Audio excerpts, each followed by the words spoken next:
மகாநதி சீரியலோட இந்த வாரத்திற்கான ப்ரோமோ ஒரு சூப்பரான ப்ரோமோ தாங்க. காவேரியோட பிறந்த நாள் வருது அப்படின்னு சொல்லிட்டு கங்கா, யமுனா இவங்க எல்லாத்தையுமே வந்து பாத்தீங்கன்னா நம்ம சாரதா கூப்பிட்டுருந்தாங்க இல்லையா?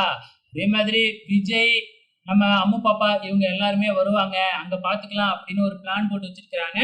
அதே மாதிரி காவேரியோட பிறந்த நாளுக்கு யமுனா, கங்காலாம் வந்திருக்கிறாங்க. நம்ம விஜயும் தன்னோட பாப்பாவை கூட்டிக்கிட்டு அப்படியே அந்த ஃபங்க்ஷனுக்கு வராப்புல.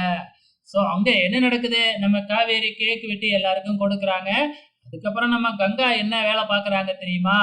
பொண்ணோட ஸ்டூடெண்டோட அப்பா பார்க்கறதுக்கு ரொம்ப யங்கா சூப்பரா இருக்கிறாரு. பேசாம அவரை நீ சைட் அடிச்சு அவரையே நீ கல்யாணம் பண்ணிக்க அப்படின்னு ஒரு ஐடியாவை கொடுக்குறாங்க. நம்ம காவேரியும் அவரை பார்த்துட்டு பார்க்கறதுக்கு ரொம்ப அழகா தானே இருக்கிறாரு அப்படின்னு மனசுக்குள்ள நினைக்க ஆரம்பிச்சிட்டாங்க. அதாவது தன்னோட புருஷனையே நம்ம காவேரி சைட் அடிக்கிற மாதிரி காமிச்சிருக்கிறாங்க ப்ரோமோவில். ஸோ போக போக என்ன மாதிரி இன்ட்ரெஸ்டிங்காக இருக்க போகுது அப்படிங்கிறத பொறுத்திருந்து பார்க்கலாம்.